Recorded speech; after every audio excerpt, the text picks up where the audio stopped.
Dr. Michael Staley, one of my heroes in our community with the information that he's been gathering, the research he's been doing. And so we'll go ahead and turn the time over to him with the research that he's, the information he'll share. Thank you. Thank you. It's good to be here. I have the unfortunate position of making you late to lunch if I talk too long, which is pretty dangerous. Run amok here. So I called my talk today Safe Harbors, Deep Waters, and I'm going to give you an update on suicide mortality in Utah so that you know the problem maybe a little bit better. But then I'm going to talk about recent data from two different projects that I've been working on at the Office of the Medical Examiner where I work. We are a very unique state in that we have a centralized medical examiner, and also that a position like mine exists within the medical examiner's office, somebody to do research and surveillance on suicide mortality. We also have the similar program for accidental overdose surveillance as well. But this also affords me the really unique honor of speaking to families after they experience these devastating losses. And there's no silver lining, but we can learn from people who have sadly died by suicide. And before I continue, I want to say that no one is exempt from a crisis. And so 988 is for you too. If you don't have that number in your phone, I guess you don't really have to do that. No one forgets 911, but neither should you forget 988. I call this number because I'm worried about somebody that I just interviewed or a friend, and I just want to run it by somebody who deals with these kinds of crises all the time. You know, like, what should I do next? Crisis brain, all of the things that we're talking about leave our head, and so 988 is that good fallback. I also want you to know that it's not lost on me that every single one of these deaths is the tragedy of a lifetime for a family, a community, a church congregation, and I aggregate them together. That's what I do as an epidemiologist, and that sometimes feels kind of cold. But again, I know the weight of each one of these really horrible tragedies. You're looking at a chart of suicide in Utah over the last 23 years, since 1999. And the colors, they do show up. Sometimes they don't. The top line there is the rate, and that's probably the most significant thing to look at. And we saw this big increase for a very long time, and then sometime around 2017, things really started to level off in Utah. And that's a dangerous thing to say, because they leveled off in a really bad place, at a really high number, a high rate. And then we saw these modest decreases for several years in a row, and then enter 2022, and this data has not yet been publicly released for our state, but will be shortly, and we saw these pretty significant increases. For the first time, more than 700 people in Utah died by suicide in a single year. We thought we would see some kind of increase like this in the wake of the COVID-19 pandemic, and we started meeting weekly with our partners at Intermountain and the University of Utah and health departments and across the state to start talking about this and monitoring these things in really granular detail. And the truth of the thing is that we kind of knew even back in March 2020 that we probably wouldn't realize the worst of the pandemic in mental health for 2 or more years after the event itself. After the Great Recession in 2008, we really didn't see those huge spikes in suicide until 2011. After 9/11, September 11th, suicide plummeted for a period of time, particularly for those who lived in New York, and we didn't see those increase for years afterwards. And so I think even though the evidence that I'm showing you today doesn't really point to this directly, I think what we're seeing here is the aftermath of the COVID-19 pandemic, because we were all experiencing something together for a while, and not all of us are recovering the same way. And this is just a zoom in on that last 5 years. This is suicide by sex, males and females. The dotted lines there are the national rates for males and females. We saw increases in 2022 for both males and females, but the increase among males was greater. And I think that is largely explained by suicide method, which I'm going to get to in just a minute. You've probably heard this if you've ever taken an intro to psychology class or an intro to sociology class, but nationally males die by suicide at a 3-to-1 ratio male to female, and you flip that on its head for suicide morbidity, non-fatal attempt. As I say that, there's a lot of complication in that, even though that's been true for a long time, because the greatest single predictor of a fatal suicide attempt is a previous suicide attempt. And that holds true even more so given the more recent data that I'm going to show you here today. When I started this job, white non-Hispanic adults were by and large at the greatest risk, and not by a little, but by a lot. But in just a short period of time over the last 6 years, we've seen rates among Black African American Utahns and among Pacific Islanders, and to a lesser degree, but still among Hispanic and Latino Utahns as well. And now these are virtually the same rate as white non-Hispanic Utahns. The other group here that I want to point out that saw pretty exponential, or not exponential, but really big increases is the American Indian and Alaska Native group. This used to be virtually the same as white non-Hispanic Utahns, but has now about 1.7 times greater, and that's statistically higher. So this is a group of Utahns that we need strategic plans to address suicide in those communities that are culturally competent. The other group that we talk about frequently is veterans and service members. In Utah, the Pew Research estimates that about 5.2% of Utahns identify as a veteran or an active service member. And yet, out of all the people who die by suicide every year in Utah, about 12% of them are veterans, which is about twice as likely as non-service members, non-veterans. We have the governor's challenge to prevent suicide in our state. That was a step in the right direction. We have a specific state coordinator for that. The National Guard has got folks, Ken Francis and others, who do really great work. And we also know that when we identify veterans who are experiencing a suicidal crisis, getting them care from the VA reduces their likelihood of suicide attempt by half. No other program out there really shows that level of success. I'm going to talk about suicide method on the whole here for just a second. Firearm-related suicides account for the vast majority of suicides in our state, and this is not new. For a very long time, 20 plus years, half of all suicides in our state have involved a firearm. I don't know what happened to the label there. Oh, it got moved up. You never know. You put it in the machine and it comes out some other way, right? So this is concerning though. In March 2020, we saw gun sales across the nation surge, not just a little, but like almost double in some regards. And we know that a lot of households were getting a firearm for the first time in that period. And we know that when people are in crisis, access to a firearm is a really dangerous situation. This is 2022 data that you're looking at. In 2021, the proportion of people who used a firearm to die by suicide rose to 57% in our state. Fell a little bit again in 2022, but this number is so stable over time that any change in it really draws my attention. Now this kind of might seem like, boy, what do we do with that? Actually, I think there's more opportunity here than we know about. And I'm going to talk about that towards the end of my talk today. If you Google suicide in Utah, you're going to get a return from your search engine that's about 40% of the articles, maybe even half, are going to be about youth suicide, and then the rest will be, maybe about the general population or something like that. And I'm not measuring tragedy here, not at all. But epidemiologically, that's how I measure suicide. Youth account for about 6% of suicide deaths each year. And youth are those that we call 0 to 17 years old.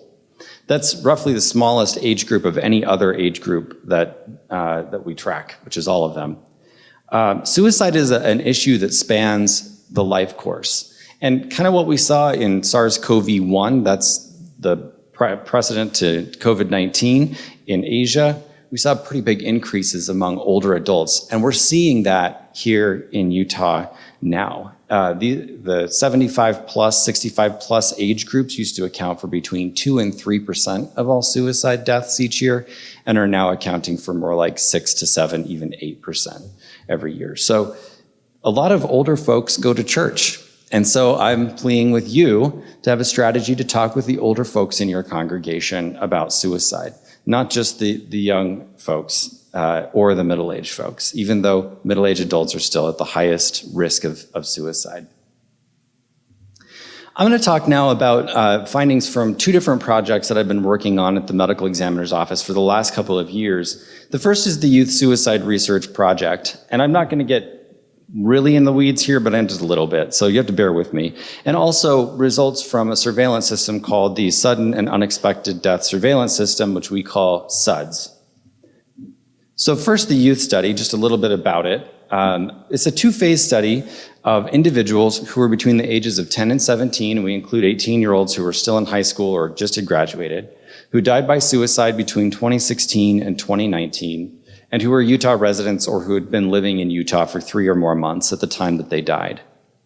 We had about 100, that left us with about 203 10 to 17-year-olds in this 4-year period.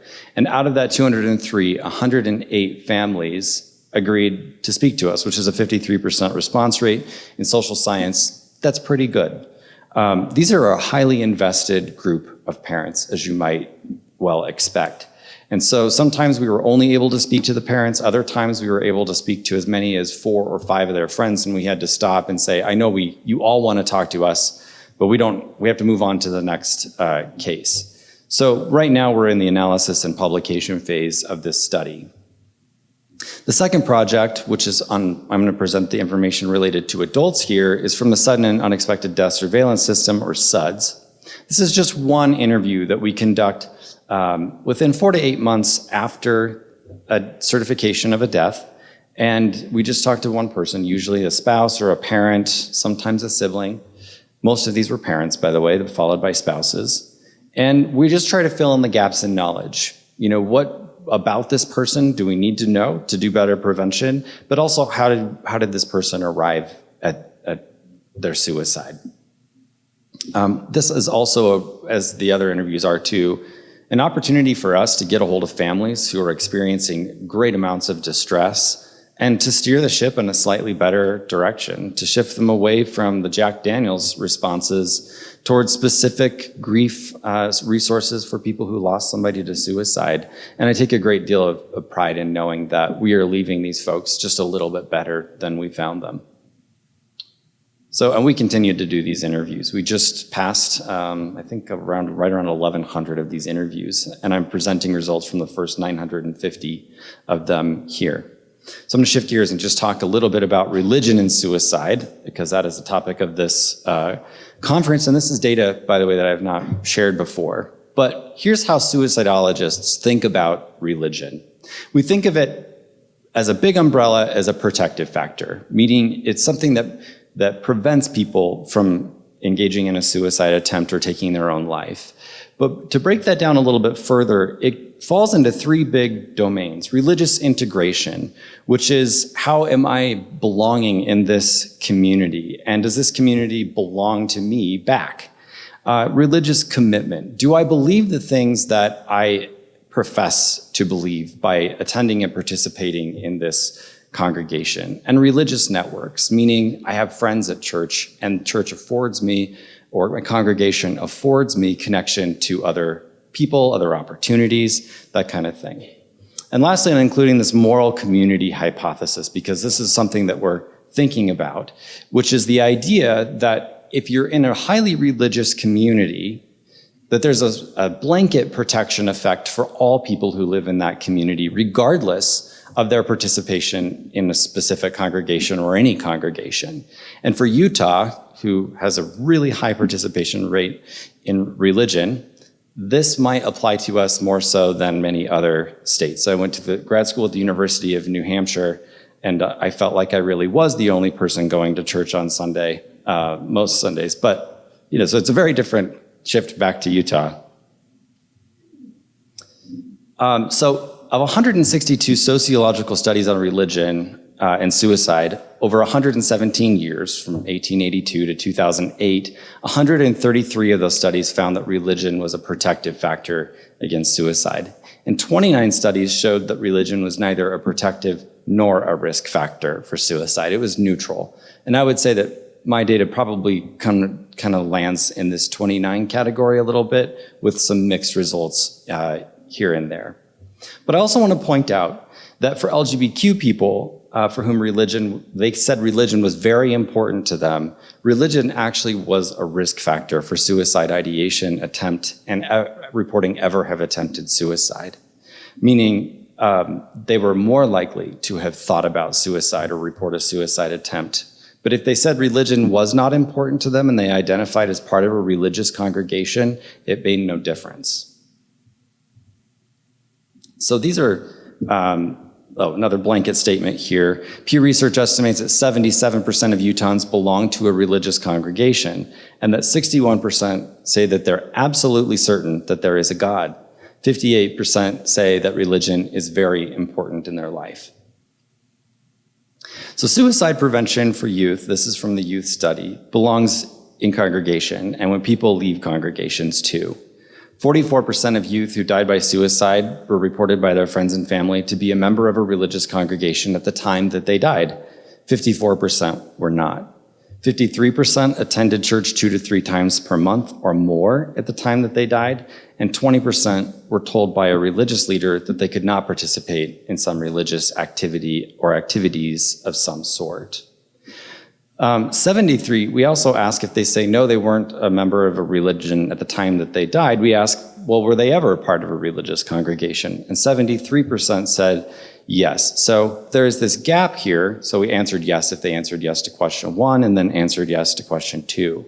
But what this tells us is that there are a lot of young people in this group who are under the age of 18 that experience some kind of faith transition. And that may be a big opportunity for us here today to provide additional support. And thank you, Dr. Halverson, for that. That really gave me a way to engage in this idea and talking about faith transitions, because this is an opportunity. There are risk factors that we can't change, and there are risk factors that we can. And this is one of those that we can. Utahns who died by suicide, this is for adults, and it's surprisingly a lot like the youth. But Utahns who died by suicide were less likely to be a member of a religious congregation than the general population. 44% of adults were members of a religious congregation at the time of their death. 41% of these folks had not attended a religious service in the past year. And I want to come back to that in just a second. But 23, almost 24%, said that they attended church twice per month or more. So these are typically more highly engaged people. And almost 20% went at least every week. Almost 70% said that they were part of a religious congregation at some point in their life. Again, 70% and then 44%. So that means that about 26% of these people had experienced a faith transition at some point in their life. We're not as good about measuring this in the general population, so I don't really have a good comparison group, but that's a pretty big number and a pretty big opportunity with adults as well. And so there's a qualitative data set that goes with this quantitative data set, and we haven't really dug into this a whole lot, but I did just look at some of the notes to these kinds of questions, because these are all open-ended, semi-structured questions that we're asking. But these comments fall into, we ask, so when did they disaffiliate? And why did they disaffiliate? And it kind of falls into 3 big categories, and COVID plays part of this story, but they were too ill or physically unable to attend church, so they just eventually stopped going and eventually disaffiliated. Remember that it's important that you feel that you belong in your congregation, but that your congregation belongs you back. This, to me, we're sending up when people become housebound or they can't go to church or whatever the case might be, if we're not going to them and meeting them where they are because of an illness, for example, then we have unbelonged them and they have not unbelonged us. The COVID-19 pandemic, a lot of people didn't like virtual church. I know my grandparents fit into that category. My grandma, how am I going to receive communion through this thing on my table now? So she just stopped, and she hasn't been back. And, she does like a casserole for a funeral, but that's not the same thing as belonging to a community. And so we know that the COVID-19, and I know there are a lot of pastors and clergy in the room, and you don't need me to tell you this, but COVID-19 was a really big challenge, and we're still dealing with that challenge. And lastly, this disaffiliation was associated with a transition to adulthood. So this was a disaffiliation that happened long in the past. Some of these were related to some kind of traumatic event or identity or something like that, but this was something that happened when they turned 18 and just stopped going to church. Marriage is one of those things like religion that we say protects against suicide, and our data shows that very, very strongly. So people who died by suicide were more likely to be single and not partnered in any way. They were more likely to be divorced, and they were more likely to be married and separated. Of that married and separated group, which looks relatively small, that's a really high-risk group. This is the divorced group, this divorce could have happened 2 years ago, it could have happened last month, it could have happened 20 years ago. It's just their most recent relationship status. But with this married separated group, most of these separations occurred within 2 weeks of the death. This is a really vulnerable time. And it's a vulnerable time for youth, by the way, as well. 56% of them were on the verge or had just been broken up with or on the verge of a breakup. So that's, again, an opportunity place for us to pay attention. What's interesting, though, is that we asked, well, for people who are religious and people who are not religious, so remember 54-44, relationship status does not differ significantly by religious status at the time of death. So religion might not actually protect all that much when somebody, versus marriage or relationships.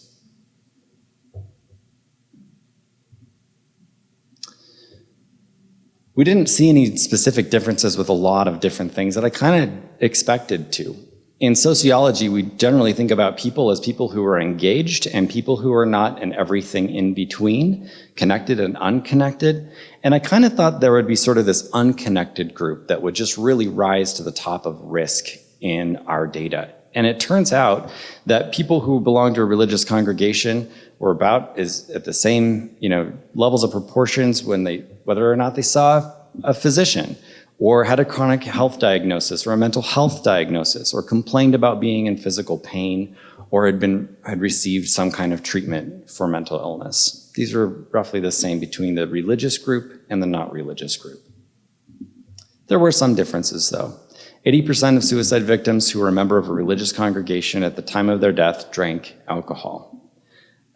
There's a lot of people who were hiding their drinking, frankly, from even their spouses, and they found out after they had passed away. And I want to just talk about alcohol very briefly, because it's something that's sort of this foundational underlining thing that just elevates risk tremendously. There is just this really volatile situation that emerges: relationship conflict, alcohol, and easy access to a firearm. Those three in trifecta are a recipe for disaster. So I'm going to come back to firearms, like I said, in just a minute. But that alcohol reduces inhibitions, it accelerates things much faster than we'd like them to be. That reasoning and logic goes out the window, and we end up in this bad situation.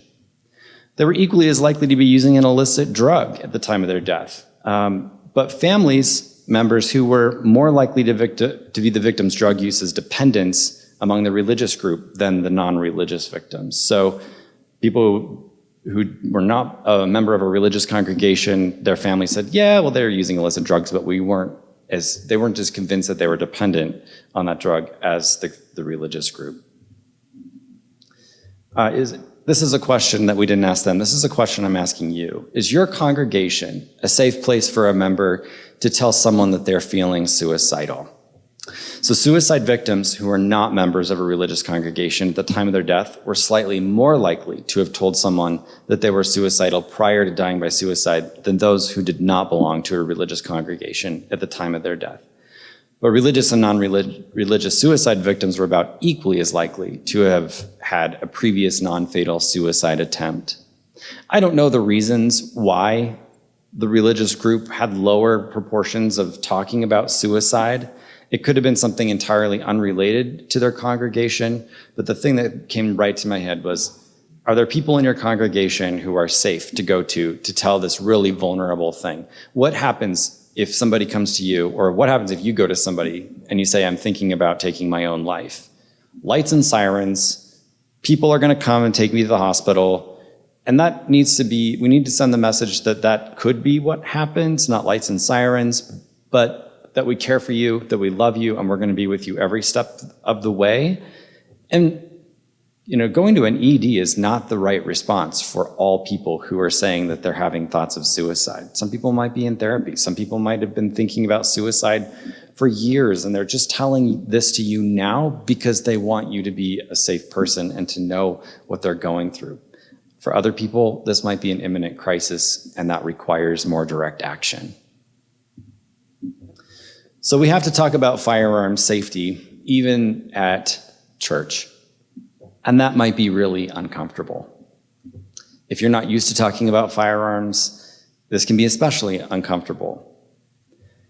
We had this conversation. It started with physicians and care providers in healthcare settings and primary care doctors, and saying, for those patients that you see that are at higher risk of suicide, we need you to engage in a conversation with them about reducing their access to their firearms, whether that means locking them up, removing the ammunition, taking some part of that firearm out of it and giving it to a trusted friend, or the best scenario yet is having a trusted friend or family member hold that firearm for a period of time until this rough spot, we get through it. Because people who were religious and not religious died by firearm almost at the same exact proportions.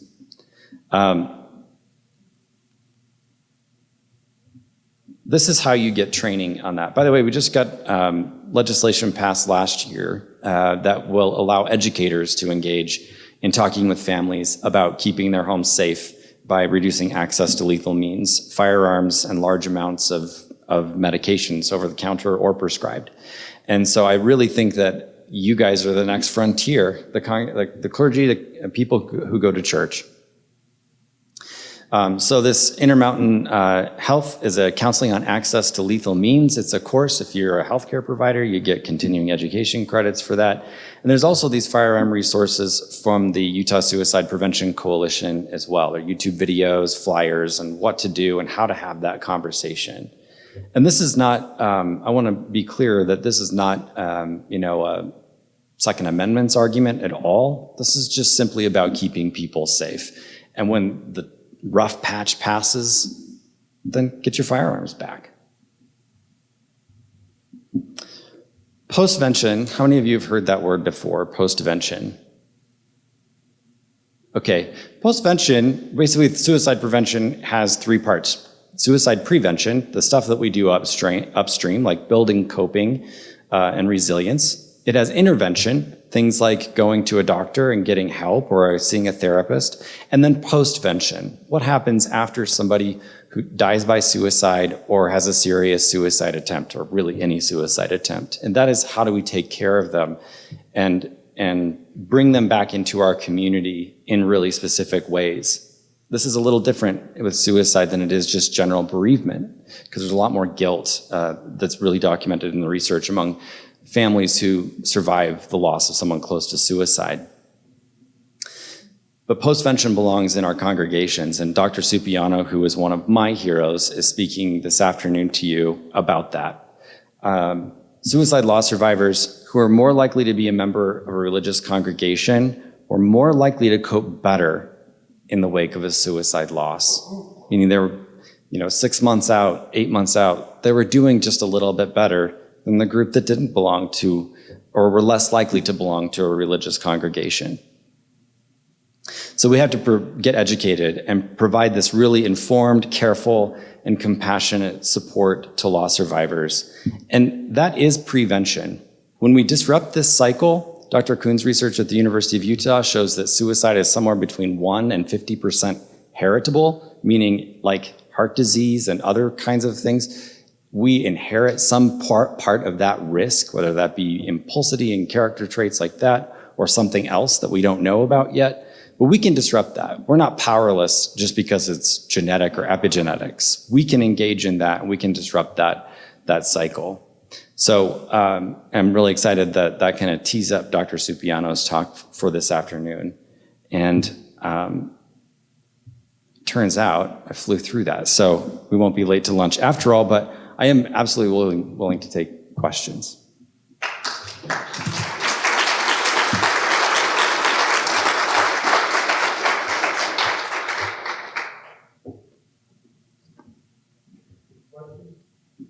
Yes. How easy is it to get a firearm?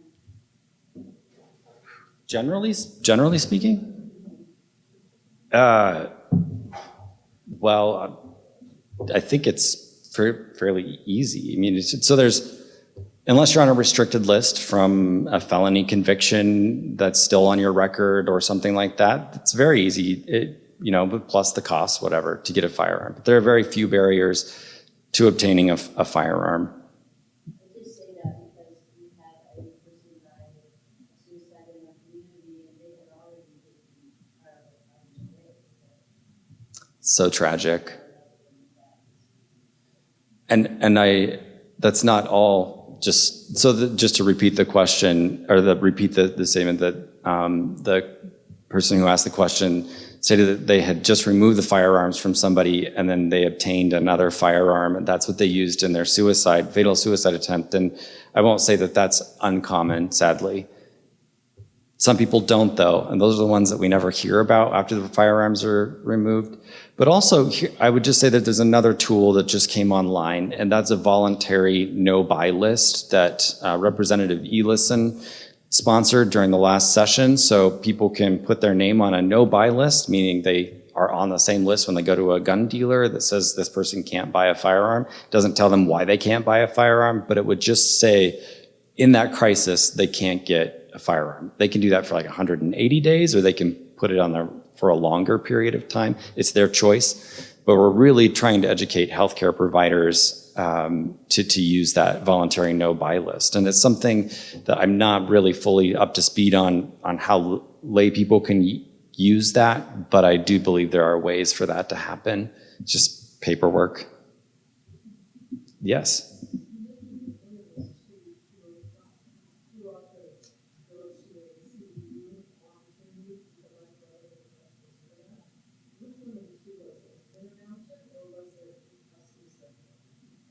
I think there's links on both that will eventually, all roads lead to Rome in this situation, but the Intermountain one's more direct, the first one on that slide. The one on your left. Yes. Yes, what I have seen, I would like to know in your research, I see for the different type of suicidals, it seems to be the element.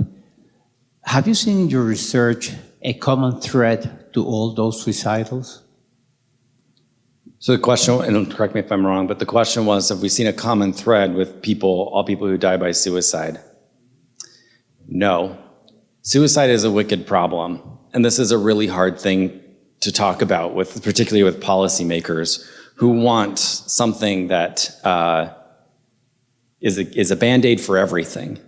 And that will not exist in suicide prevention. I'm going to give you an example. There's a really novel suicide method, I'm not going to name it, but that probably maybe 6 or so people die by suicide using that method every year in Utah. And we could restrict the sale of that thing online so that it had to be purchased in person. And I tried to pitch that to a policymaker, and it was kind of like, well, maybe we're interested, maybe we're not. It didn't really go anywhere, because I think when I said, well, how many deaths could this prevent? Well, up to 6. And they look at the number 640, or last year 717, and they say, well, I don't know, is that really worth passing legislation for? And I would say absolutely yes, because suicide prevention is not something that we're going to pass 2 or 3 bills to reduce the suicide rate. we're going to chip away at it a death or two or 6 or 10 at a time. And if we happen upon something really big that reduces suicide death by 20 or 50, wow, we just hit the jackpot. Because people die by suicide for all kinds of reasons. Some people are suicidal for years and then they die by suicide. Other people are suicidal for a matter of 5 seconds and they die by suicide. And so our opportunity to intervene is different. The reasons that they're in that position are different. And gosh, boy, do I wish we could find that thing that we could pitch to a legislator or healthcare systems that would just bring those numbers down and prevent those deaths. Yeah. So my first question is really short. What was the population when you were talking 6% of 0 to 17-year-olds die by suicide, I think it was, and then it went to the 65 plus, 75 plus was 2 to 3%. So what made up the whole? That's the population of Utah. Okay, thank you. And then my next question was, so I work in education, and there are often times where they say that, oh, we don't want to talk about suicide if something happened sometimes, just because we don't want it to be replicated or whatever. Is there research out there that's strong that talks about that happening? Does that make sense? Yeah. Does talking about suicide plant the idea of suicide? And the answer to that is it's complicated, but generally no. It's safer to talk about suicide. And somebody who's having suicidal thoughts, and there's lots of good research to support this, somebody who's thinking about suicide is not going to suddenly start thinking about suicide because you ask them, are you thinking about suicide? That's a pretty big myth. There is one caveat, and there's a safe messaging training that is put on every so often by Office of Substance Use and Mental Health. Andrea Hood, who's sitting back there, is the author of that. One of my favorite trainings ever, actually, about talking about suicide safely. You'll notice that I just talked about a suicide method that 6 people-ish die. I didn't give you that method. That's that safe messaging guideline. Because somebody who's already vulnerable, who's thinking about suicide, if we talk to them about specific suicide methods, or about people who died by suicide, or somebody who died by suicide is in a better place, that's not safe messaging.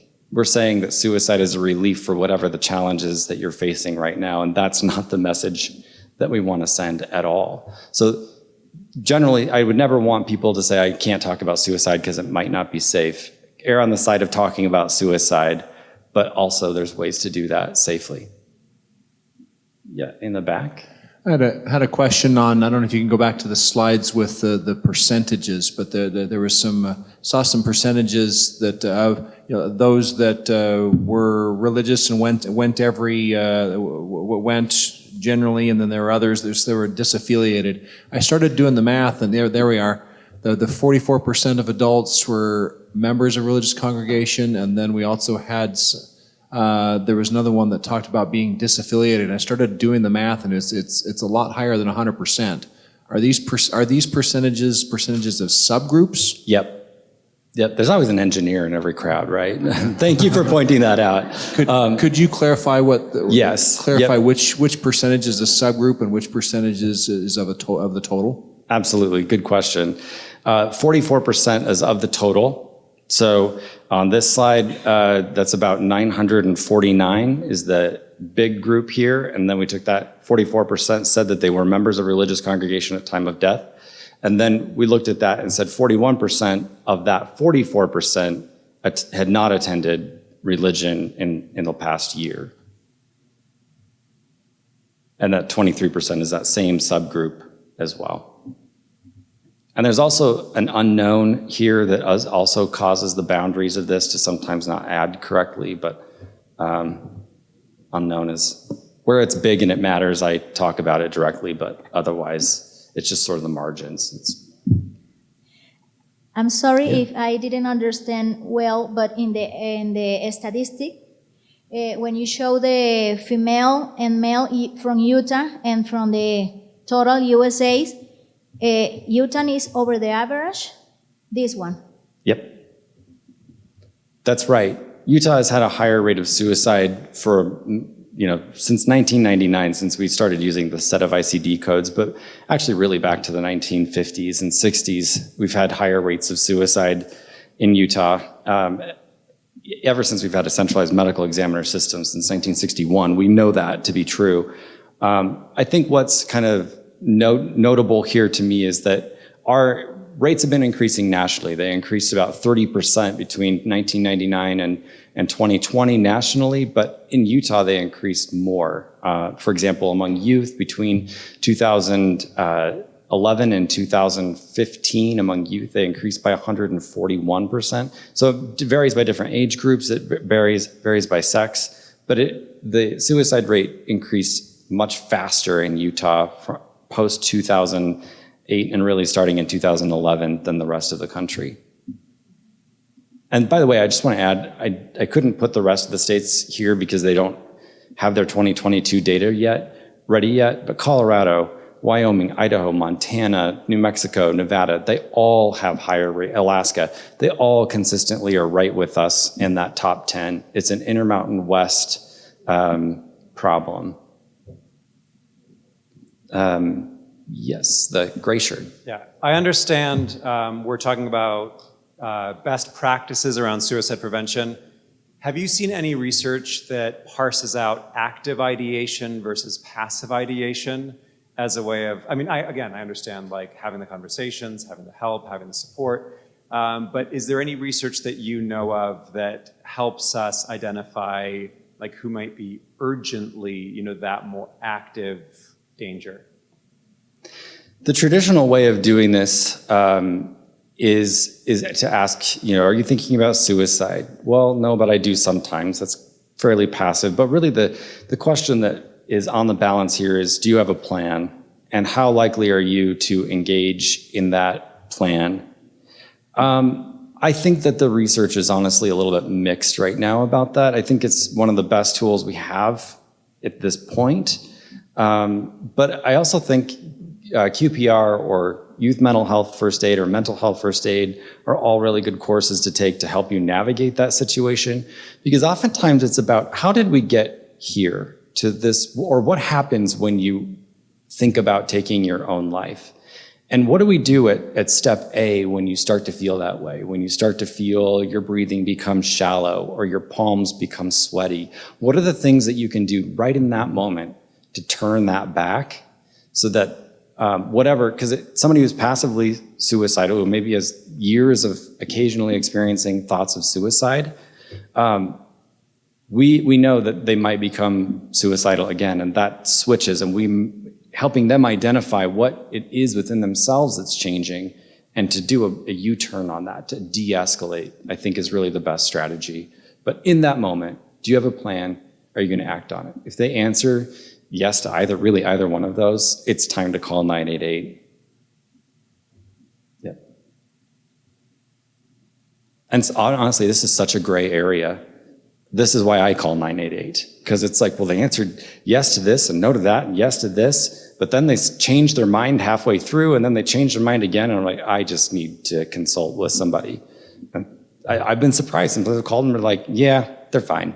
They'll be okay. They've got some good strategies. And other times when I'm like, I think they're gonna be okay, they're like, no, we need MCOT there now. So again, it's good to consult with somebody else. Yes. Question on the data. Did it show, or did you ask how many of those families or people knew that they were suicidal versus those who didn't know? We asked in both groups, did they ever talk about suicide? And so that would be, one of the ways that we would measure that, or if they ever had a history of a suicide attempt. It's about 30% in both groups, little higher. Well, 36 in one and 34% in youth, I think. But yeah, it's a little over a third. Yeah.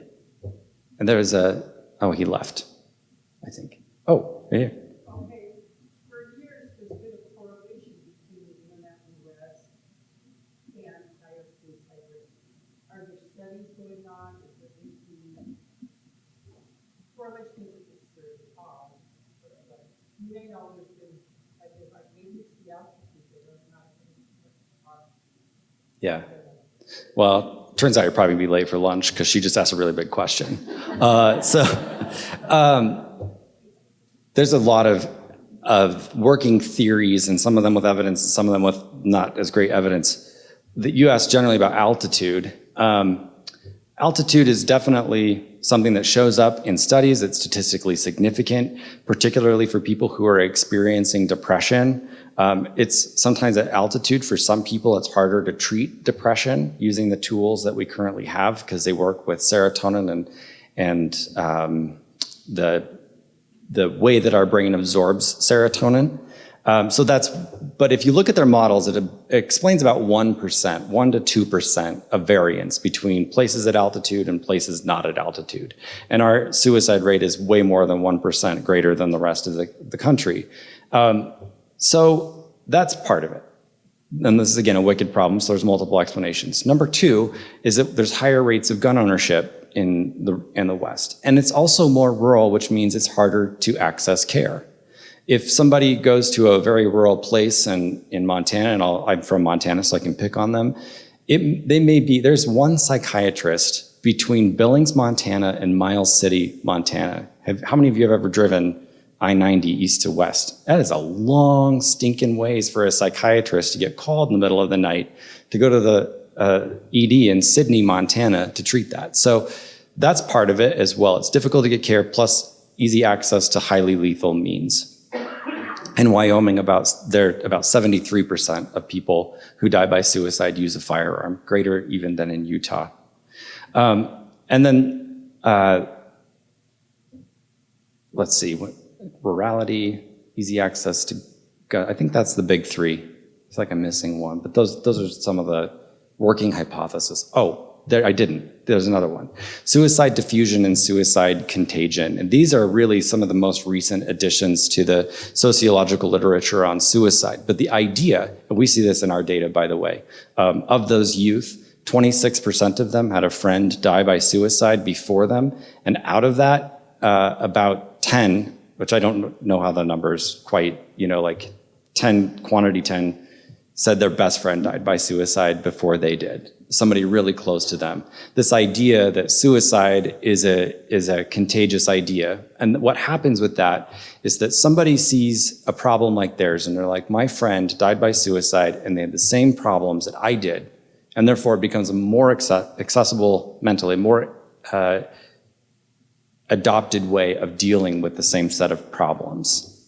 And so there's that's contagion. Then diffusion is this idea that once suicide, like coming to a group like this and saying that the rates of suicide are higher in our state carries a little bit of risk, according to this theory, because then it becomes that suicide is just more commonplace. There's some really good research in Colorado on that.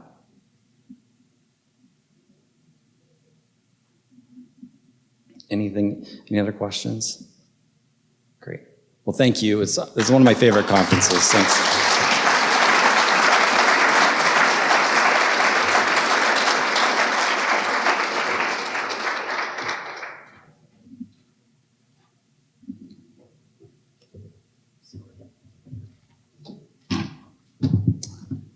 Isn't he great? So grateful for Michael and his work. His work is groundbreaking, and he's pretty modest, but this research that he just shared with you is pretty much the first of its kind in the country. Maybe it's the world, I don't know, in the country. So we're super thankful for this research because it really gives us an idea of how we can better approach suicide deaths here in Utah and how to prevent more deaths. So thank you, Michael.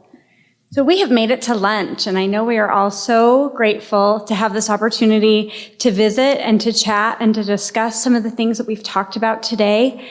There are some discussion cards on your table. If you want to use them during lunch to get to know your neighbor and have more meaningful, maybe deeper dive into the content we've talked about today, please do. I want to highlight on your table, there is a flyer called Question, Persuade, and Refer for faith leaders. This is QPR training. This is a basic suicide prevention training. We are offering a couple different options for you and your faith community. We have one on November 2nd that will be in person in Lehigh, and the location is there, and you can email Carol or call Carol, or you can type this little registration link to go to registration. There is another one in St. George, so for you online or anyone who's come up here from St. George, we will be having a faith QPR training in St. George on the 7th of November, and it will be at the Select Health Auditorium. So anyway, you can look at that. And I have slides that are going to be playing in a minute, and you can get all this information on the slides, but I'm just telling you what it is. And lastly, we will be doing a virtual QPR training, so anybody, anywhere in this room or online can participate on November 7th at 6 p.m. There will be a Zoom registration link for that as well. This is an important basic suicide prevention training that every human on this planet needs to help prevent suicide. It's how we recognize the warning signs. It's how we ask the question. It's how we have those conversations. So I encourage you to take this training. And if you haven't, or even if you have, encourage your congregants to participate, because it is open for anyone, anywhere can utilize this. So next, before I let you go to lunch, I'm going to welcome Reverend Vanetta Goffin Wilkerson is going to come up and give us a blessing or a prayer for our lunch. And we were expecting Rabbi Spector. Oh, Rabbi Spector's here. Wonderful. From Kokioman. And I want to give him a blessing for being here. He's had a rough week, and we're so grateful that he's willing to be here with us today. So I will let Pastor Vanetta, if you would like to go first. Wonderful. Thank you.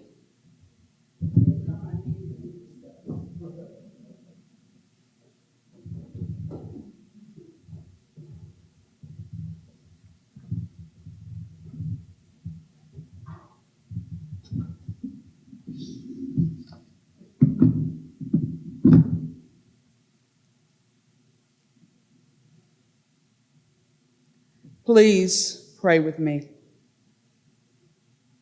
Creator of the universe, we gather in this place from our diverse perspectives and experiences of your divine love and your divine identity. Together we recognize and honor your presence, your power, your grace, and your mercy in this place.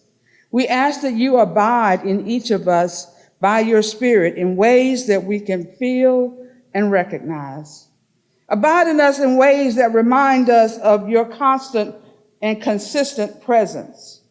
Remind us and help us to remind our siblings there is no place where we can be where you are not there. There is no place that you don't see, feel, and understand our feelings, fears, and frustrations. Remind us that you will be with us as we take each step of our journey. Remind us in the highest heights you're there. In the depths of despair, all the way to the pits of hell, you are there. Remind us as each day dawns and when it sets, you are there. Remind us when we find ourselves cast adrift on the far side of our experience and what we understand, you are still there. Remind us in the times and places of our lives that seem to be without light or hope, you are there. We ask, O Lord, that you do what only you can do. By your hand, guide us and show us that we are held fast in your love. Grant that each of us, as we leave this place, is better equipped and able to share the power of your love and presence with those we encounter. Please bless each one to use their gifts, be it counseling, prayer, presence, or medicine, that through our gifts we may encourage those we encounter to live on. Finally, we give thanks for the food we are about to share. We ask your blessings on those who consume, those who grow and prepare, and those who provide. As Jesus Christ would pray, amen.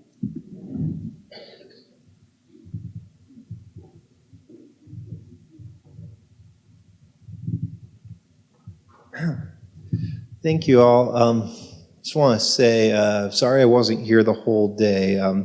This has been a very tough week for me and my community. As I'm sure that many of you heard, on Saturday, in a senseless massacre, more Jews were killed in a single day since any day since the Holocaust. And my community, specifically my congregation, has received multiple bomb and death threats this week. And so what I'd say to all of you, just since this is a mental health summit, and particularly for people of faith, is your Jewish friends are not doing well right now.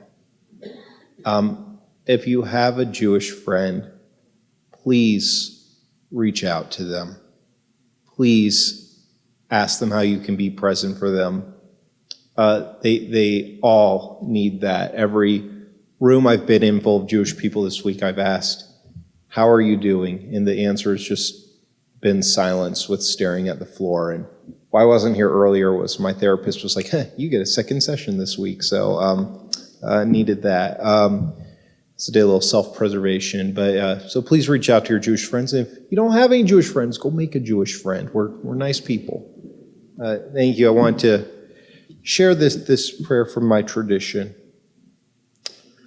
May the one who blessed our ancestors bless us with strength and healing as we struggle, or people we love and care about struggle with emotional distress and mental suffering.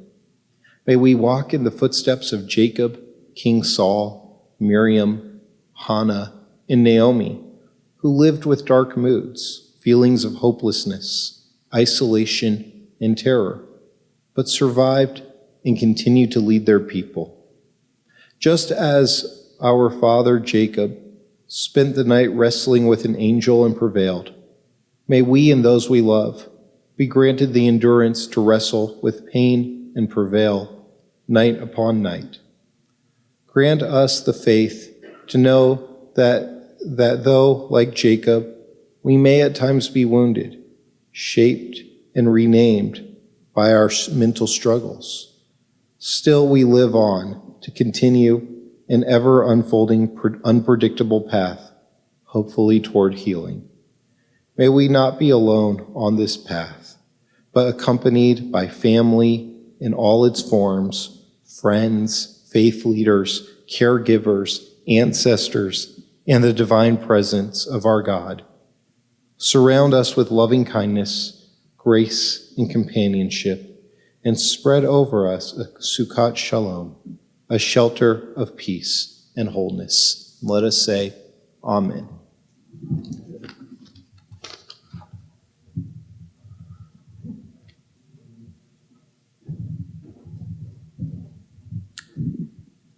That was beautiful. Thank you. And our prayers are with you, Rabbi Spector, and your congregation and all your people.